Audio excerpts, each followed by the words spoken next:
عاقبۃ للمتقین والصلاة والسلام علی اشرف الانبیاء والمرسلین تمامی ابابل کے پڑھنے بلغ العلا بکمالہ کشف الدجی بجمالہ حسنت جمیع خصالہ۔ اللہ رب العزت جل جلالہ نے قرآن مجید میں ارشاد فرمایا منہا خلقناکم وفیہا نعیدکم ومنہا نخرجکم تارۃ اخری۔ صدق اللہ مولانا العظیم۔ اللہ رب العزت نے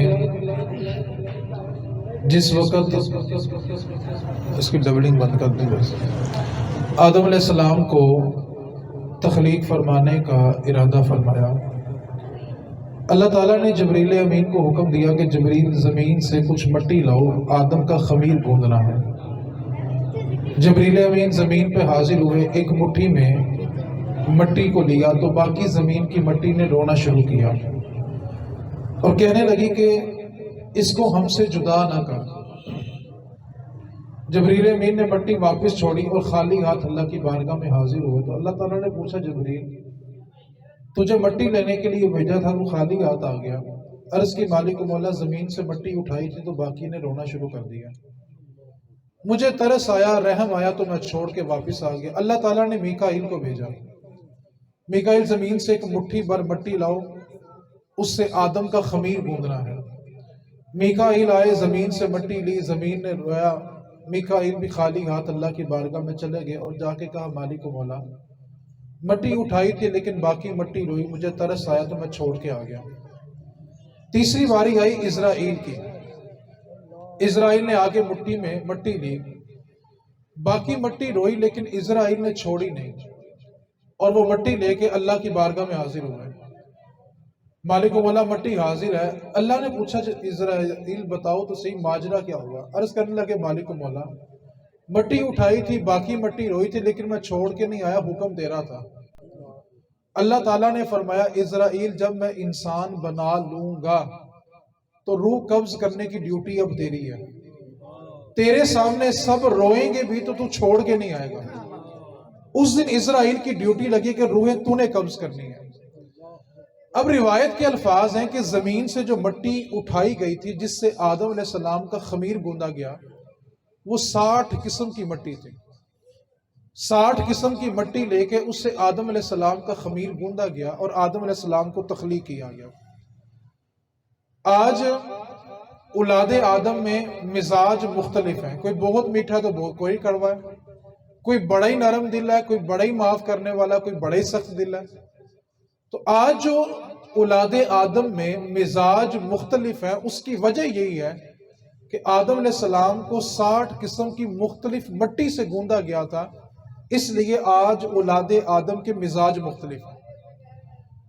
اب قرآن پاک کی جو میں نے آیت تلاوت کی ہے، اللہ رب العزت نے فرمایا کہ منہا خلقناکم، ہم تمہیں اسی سے پیدا کریں گے، وفیہا نعیدکم، پھر تمہیں اسی میں لٹائیں گے، ومنہا نخرجکم تارۃ اخری، پھر تمہیں دوبارہ اسی مٹی سے نکالیں گے۔ اب ہم ایک پنجابی میں جملہ بولتے ہیں محاورہ کہ جتھوں دی مٹی اتھے جا پہنچی۔ بندہ بعض اوقات باہر کے ملک جاتا ہے، وہیں انتقال ہوتا ہے، وہیں دفن ہو جاتا ہے، تو ایک جملہ مشہور ہو گیا کہ جتھوں دی مٹی اتھے جا پہنچی۔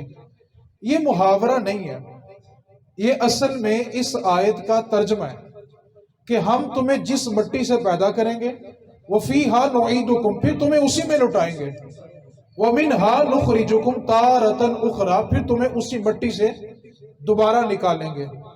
اب ایک اصول سمجھ آ گیا کہ زمین کے جس حصے سے مٹی لے کر جس انسان کو بنایا گیا ہے، مرنے کے بعد اس انسان کو اسی مٹی میں دوبارہ دفن کیا جائے گا۔ اب یہ اصول ہے کہ جتھوں دی مٹی اتھے جا پہنچی۔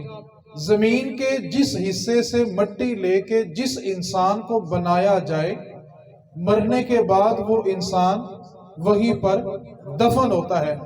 اب اس جملے کے بعد اس جملے پہ غور کرنا ہے، زمین کے جس حصے سے اللہ رب العزت نے مٹی لے کر اپنے محبوب کو بنایا ہے، اسی مٹی سے لے کے اللہ نے ابو بکر بھی بنایا ہے، عمر فاروق بھی بنایا ہے، اسی مٹی سے ابو بکر بنے ہیں، اسی مٹی سے عمر فاروق بنے ہیں۔ اور نبی پاک کا جملہ کیا ہے؟ میرے حجرے سے لے کے میرے منبر تک جو ٹکڑا ہے وہ کیا ہے؟ جنت کا ٹکڑا ہے۔ میں کہتا ہوں تمہیں ابو بکر سمجھ کیوں نہیں آتا یار؟ جس کی مٹی لے کے جس کا خمیر بھی جنت کی مٹی سے گوندا گیا ہو، تمہیں وہ ابو بکر سمجھ نہیں آتا یار؟ جن کا خمیر بھی جنت کی مٹی سے ہو۔ میں ایک جملہ کہتا ہوں، ایک سال صرف گھوڑا چھوڑ کے قرآن اور بخاری پڑھو، اگلے سال ابو بکر کیا کرو گے یار؟ تم نے سمجھا ہی نہیں ہے دین کو، تم اب عمل کرتے ہو سموں میں جا کے، آؤ وہ قرآن اور بخاری کی طرف، پھر دیکھو ابو بکر اور عمر سمجھ آتے ہیں کہ نہیں آتے یار؟ نگر نگر گلی گلی، ابو بکر۔ نگر نگر گلی گلی۔ تو اللہ رب العزت نے زمین کے جس ٹکڑے سے مٹی لے کے حضور کو تخلیق کیا، اسی مٹی سے اللہ نے ابو بکر بھی بنایا ہے اور عمر۔ ایک جملہ کہنے لگا ہوں اور زندگی میں پہلی بار ہی کہنے لگا ہوں، جناب صدیق اکبر حضور کی امت میں وہ واحد شخص ہیں جنہوں نے صرف اور صرف ایک ہاتھ پر بیعت کی ہے۔ آپ باقی ساری مخلوق حضور کی امت کی اٹھا کے دیکھ لیں، سارے انسان، ان کی بیعت ایک ہاتھ میں نہیں ہے، ان کا سلسلہ چلتا ہے۔ ابو بکر واحد ہستی ہے جس نے ایک ہی ہاتھ پر بیعت کی ہے، باقی سب صحابہ نے ابو بکر کے ہاتھ پہ بیعت کی، پھر عمر کے ہاتھ پر، پھر عثمان کے ہاتھ پر، پھر مولا علی کے ہاتھ پر، پھر امام حسن کے ہاتھ پر، لیکن ابو بکر واحد شخصیت ہے جس نے ایک ہی ہاتھ پر بیعت کی۔ تو اعلیٰ حضرت نے کہا کہ کائنات میں نہ حضور جیسا کوئی پیر ہے اور نہ ابو بکر جیسا کوئی مرید پایا جاتا ہے۔ صرف ایک ہاتھ پر بیعت کرنے والے شخصیت کا نام ابو بکر صدیق ہے۔ وہ پہلوں میں بھی پہل کرنے والے ہیں، کچھ صرف پہلے ہوتے ہیں اور کچھ پہلوں میں بھی پہل کرنے والے ہوتے ہیں، اس کو ابو بکر صدیق کہتے ہیں۔ جناب ابو بکر صدیق نے جو ہمیں پیغام دیا، دو باتیں میں نے گوش گزار کرنی ہے اور میں سمیٹنے کی طرف آ رہا ہوں۔ کسی بھی انسان کو چار چیزوں سے نہ بڑا پیار ہوتا ہے، اس کی زندگی کی چار چیزیں ہوتی ہیں جس سے اس کو بڑا پیار ہوتا ہے۔ سب سے پہلے اس کی جان، انسان اپنی جان سے بڑا پیار کرتا ہے، اس کے بعد اپنی اولاد، اس کے بعد اپنا مال، اور چوتھا اپنا وطن۔ انسان ان چار چیزوں سے سب سے زیادہ پیار کرتا ہے، جان، اولاد، مال اور وطن۔ وطن تو یہ ہے کہ میرے نبی نے فرمایا کہ وطن کی محبت ایمان کا حصہ ہے۔ آپ مکہ اور مدینہ بھی گھوم آئے نا، جیسے کہ اپنے شہر میں داخل ہوتے ہیں تو آب و ہوا میں سکون ہوتا کہ بندہ اپنے دیس میں آ گیا۔ یہ وطن کی محبت ہے۔ اب بڑی توجہ سے میں نے صرف مختصر حدیثوں کے اشارے کرنے ہیں اور آپ نے توجہ رکھنی ہے بس۔ سب سے پہلے انسان کو اپنی جان سے بڑا پیار ہوتا ہے۔ جناب صدیق اکبر نے جان، اولاد، مال، وطن، چار کے چار حضور پہ قربان کیے۔ غار ثور آج جو نقشہ ہمارے سامنے موجود ہے نا، وہاں پہ دو بندے بڑی مشکل اکٹھے نماز پڑھ سکتے ہیں۔ بالکل مختصر سا حصہ ہے، جنہوں نے دیکھی ہے یا انٹرنیٹ پہ دیکھ لیں، بڑا مختصر سا حصہ ہے کہ دو بندے اگر اکٹھے ایک ساتھ کھڑے ہو کے نماز پڑھنا چاہیں تو پڑھ سکتے ہیں، لیکن تنگ ہو کے پڑھیں گے۔ آج سے 14 صدیاں پیچھے جاؤ، اب تو تراش بھی لیا گیا نا، 14 صدیاں پیچھے جاؤ۔ رسول کریم نے ایک دن پوچھا تھا ابو بکر، تیری سب سے بڑی خواہش کیا ہے؟ کیا کہا؟ اب جناب ابو بکر کی خواہش سنیے گا۔ عرض کرنے لگے میری سب سے بڑی خواہش یہ ہے کہ چہرہ مصطفیٰ کا ہو، آنکھیں ابو بکر کی ہوں۔ اب جب غار ثور میں پہنچے،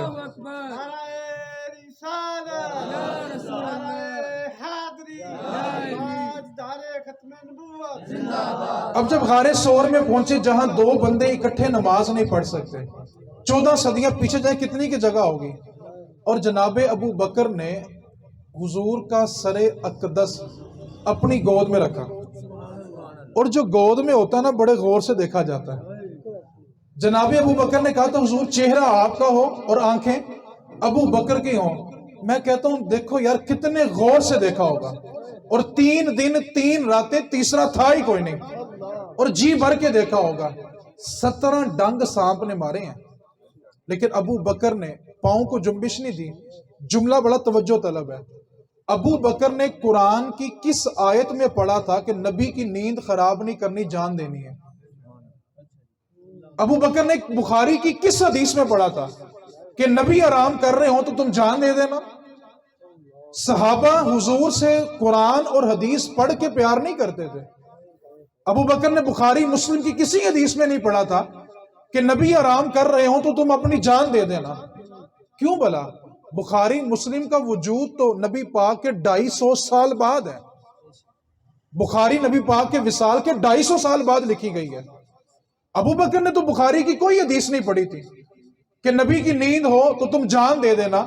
یار میں کہ تھوڑی توجہ تو کرو یار، صحابہ بخاری مسلم پڑھ کے نبی سے عشق نہیں کرتے تھے، بلکہ صحابہ نے عشق کیا ہے تو بخاری اور مسلم بنی ہے۔ آج تم بخاری پڑھ کے حضور سے نبی پیار کرنا چاہتے ہو یار؟ آج لوگ نبی پاک سے عشق کرنے کے لیے بخاری مسلم پڑھتے ہیں، اور نبی سے عشق ہو تو بخاری اور مسلم بنتے ہیں۔ تم کس گمان میں ہو؟ صحابہ نے، ابو بکر نے کون سی آیت پڑھ کے حضور پہ جان قربان کی؟ دوسری چیز، انسان کو اپنی اولاد سے بڑا پیار ہوتا ہے۔ انسان اولاد کے لیے بڑے بڑے خاندان کے برج ہوتے ہیں نا، جو ان سے بھی ٹکر لے لیتا ہے، کہتا نہیں میری اولاد ہے۔ عرب کا جو معاشرہ تھا نا، توجہ طلب جملے ہیں، بس میں سمیٹ رہا ہوں مختصر حدیثیں پیش کر کے۔ عرب کا معاشرہ یہ تھا کہ جہاں طلاق یافتہ اور بیوہ عورت کو گھر نہیں بٹھاتے تھے، طلاق ہو گئی یا بیوہ ہو گئی تو فوراً اگلا نکاح کرتے تھے، کیونکہ عرب کے اندر بچی کو گھر نہیں بٹھاتے تھے کہ اس کا نکاح کرتے تھے۔ جناب ابو بکر صدیق یہ جانتے تھے کہ اگر میں اپنی بیٹی عائشہ کا نکاح حضور سے کرتا ہوں، جب حضور کا وصال ہوگا تو میری بیٹی جوان ہوگی، لیکن وہ ساری زندگی دوبارہ کسی سے نکاح نہیں کر سکتے۔ کیوں؟ کہ جو نبی کی بیوی ہوتی ہے وہ امت کی ماں ہوتی ہے، اور ماں سے نکاح کرنا حرام ہوتا ہے۔ اب جناب صدیق یہ جانتے تھے کہ جب حضور کا پردہ ہوگا میری بیٹی جوان ہوگی، اور اماں عائشہ صدیقہ نے حضور کے بعد 48 برس زندگی گزاری ہے۔ اب جناب ابو بکر جانتے تھے کہ میری بیٹی جوان ہوگی، ساری زندگی نکاح نہیں کر سکے گی کیونکہ وہ امت کی ماں ہوگی۔ سب کچھ جاننے کے بعد اولاد کو حضور پہ قربان کیا۔ تیسری چیز، انسان کو اپنا مال بڑا پیارا ہوتا ہے۔ مشہور حدیث آپ نے سب نے سنی ہے، لیکن میں صرف ایک جملہ اس میں سے لینے لگا ہوں۔ جب سب مال لا کے حضور کی گود میں ڈال رہے تھے نا کہ حضور ہم غزوے کے لیے یہ لے آئے یہ لے آئے، جناب عمر اپنے گھر کا آدھا سامان لے آئے اور آدھا چھوڑ آئے۔ ایک ایک صحابی آتا تھا تو حضور پوچھتے تھے کیا لائے ہو؟ عرض کی آقا یہ لایا ہوں۔ دوسرے صحابی آئے، کیا لائے حضور؟ یہ لایا ہوں۔ عمر فاروق بھی آئے، پوچھا عمر کیا لائے ہو؟ عرض کی آقا آدھا لے آیا ہوں، آدھا چھوڑ آیا ہوں۔ سب سے حضور نے سوال یہ پوچھا، بتاؤ کیا لائے ہو؟ کیا؟ پھر بولو۔ لیکن جب ابو بکر آئے تو حضور نے سوال کا رخ بدلا۔ یہ نہیں پوچھا ابو بکر کیا لائے ہو، پوچھا ابو بکر چھوڑ کے کیا آئے ہو۔ سب سے پوچھا لائے کیا ہو، ابو بکر سے پوچھا چھوڑ کے کیا آئے ہو۔ ابو بکر کا جواب سنیں۔ اب عرض کی آقا گھر میں اللہ، پھر بولیں اللہ اور اس کا رسول تو سامنے موجود تھے، رسول تو کہا کہ میں گھر میں کس کو چھوڑ کے آیا ہوں؟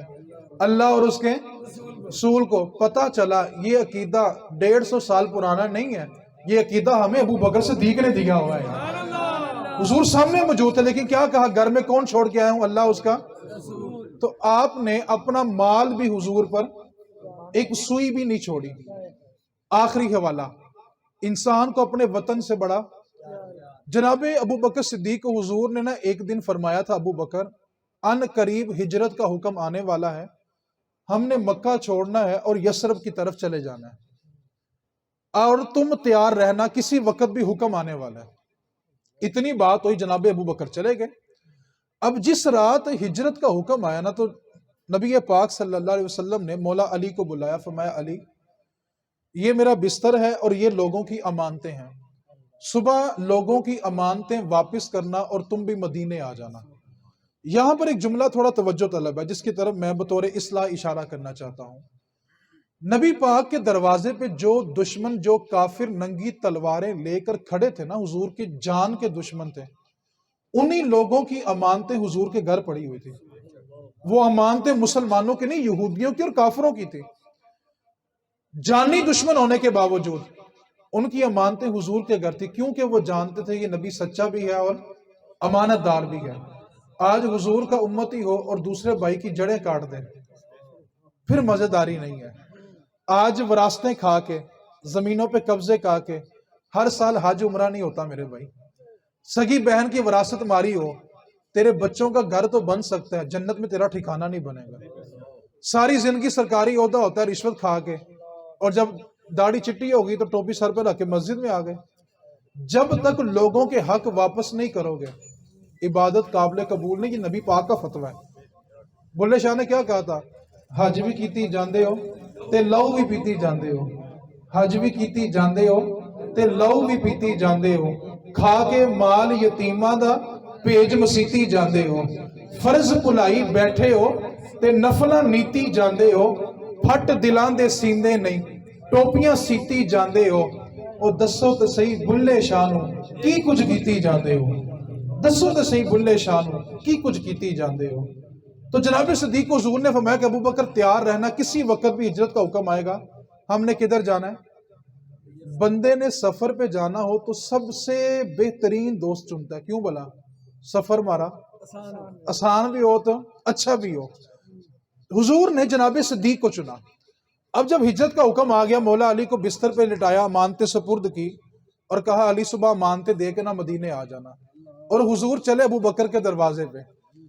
جناب ابو بکر کے دروازے پہ پہنچ کے حضور دستک دینے لگے کہ ابو بکر نے دروازہ کھولا اور تیار کھڑے تھے۔ حضور نے ابو بکر کو تیار دیکھا، پوچھا ابو بکر ہجرت کا حکم آیا، یہ صرف میں جانتا ہوں اور علی جانتا ہے؟ مجھے حکم آیا اور میں علی کو بتا کر آیا، تجھے کس نے بتایا کہ آج ہجرت کی رات ہے؟ عرض کی آقا مجھے نہیں پتا کہ آج ہجرت کی رات ہے، آپ نے ایک دن کہا تھا نا ابو بکر تیار رہنا، کسی وقت بھی جانا پڑے گا۔ آپ نے کہہ دیا، میں اس دن کا تیار کھڑا ہوں کب میرے نبی کا حکم آئے گا اور ابو بکر اپنا وطن مصطفیٰ کی ذات میں قربان کر دے گا۔ میں تو اس وقت کا کھڑا ہوں کہ حضور کا حکم آئے تو صحیح یار۔ جناب صدیق نے مال، اولاد، جان، وطن سب کچھ حضور پہ قربان کیا۔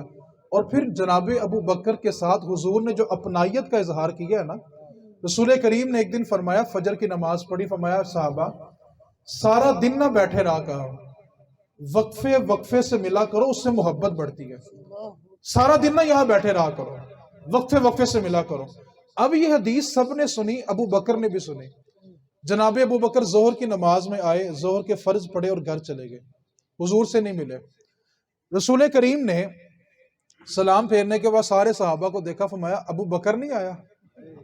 آئے ہائے ہائے، کیا فرمایا؟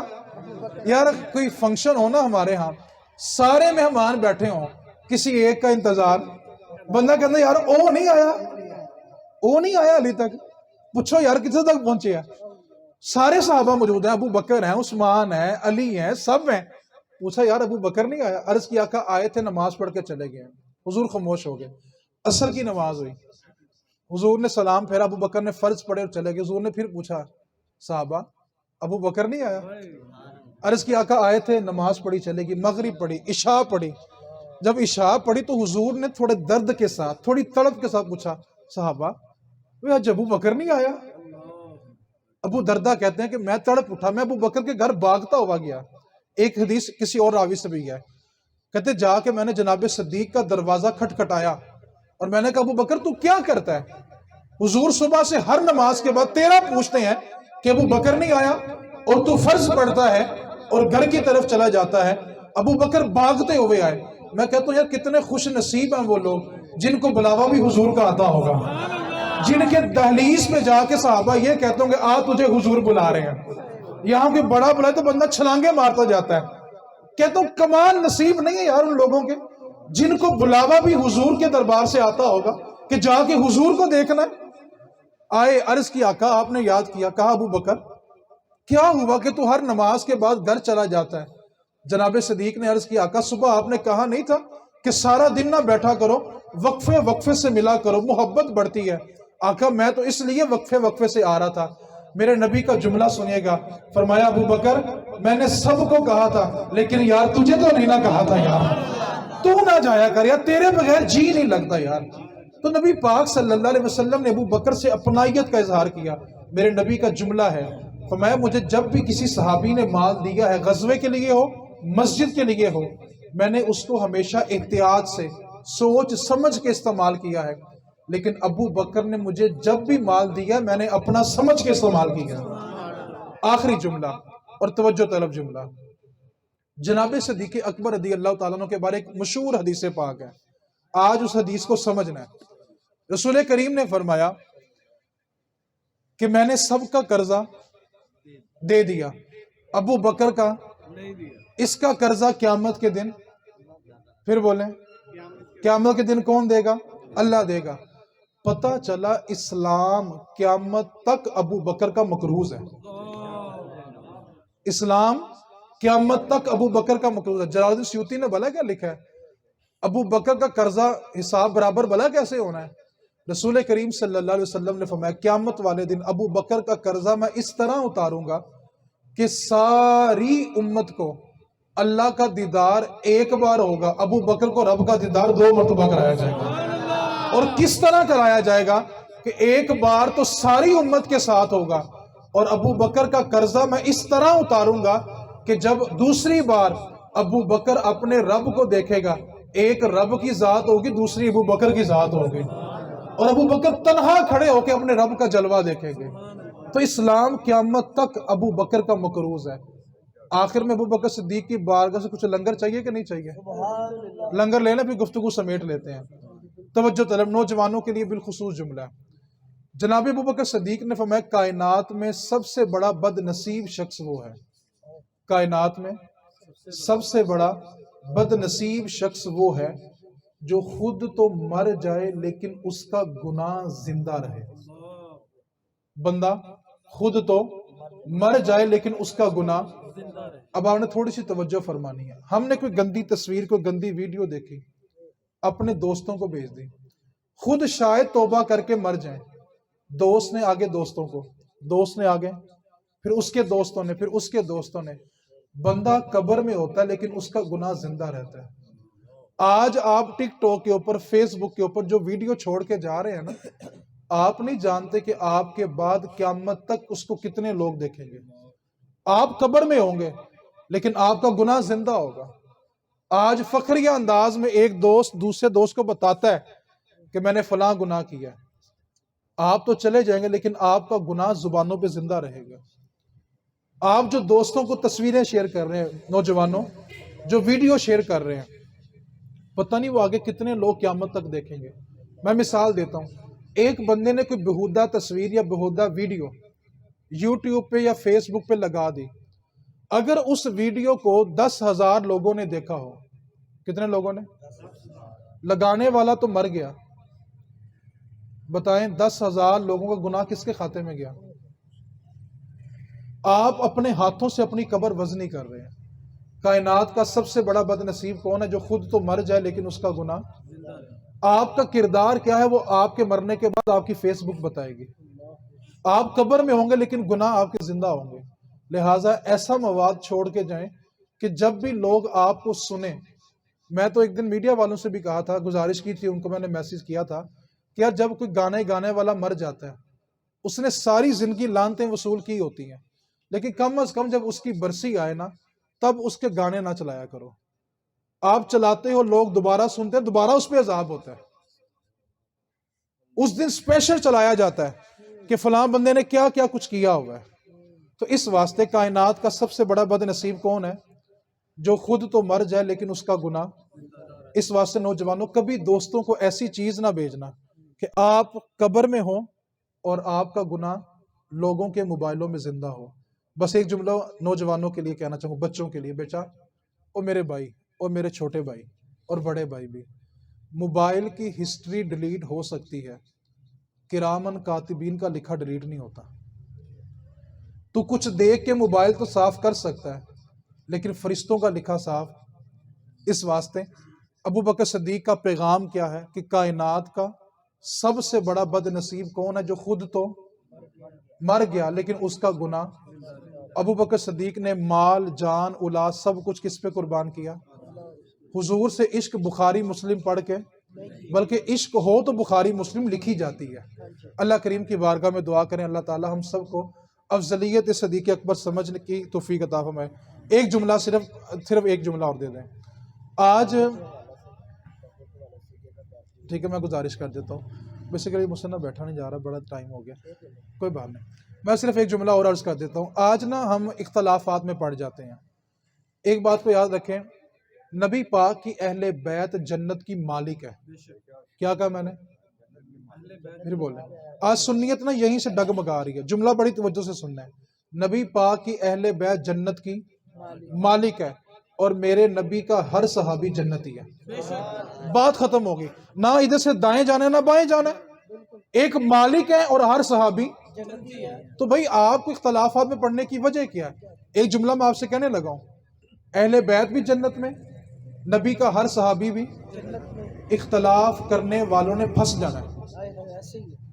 اور بھائی سارے جنتی ہیں اور جنت کے اعلیٰ مرتبوں میں ہیں، اختلاف کرنے والوں نے باہر پھنسے ہونا ہے۔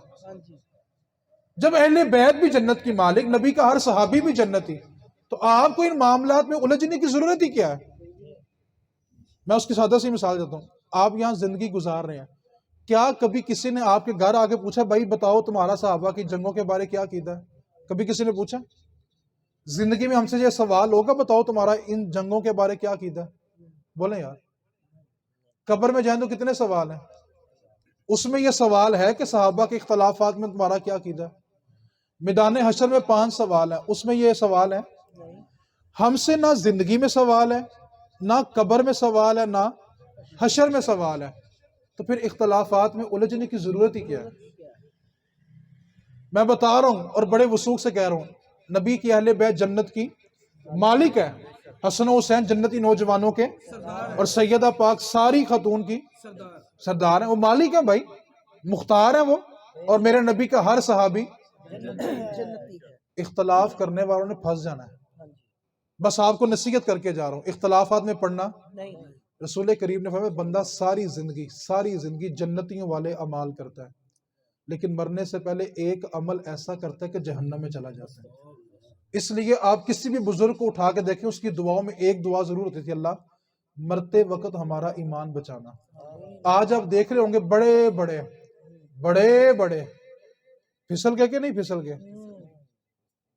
الفاظ کے پردوں میں جن سے مخاطب ہوں میں، الفاظ کے پردوں میں جن سے مخاطب ہوں میں، وہ جان تو گئے ہوں گے کیوں نام لیا جائے۔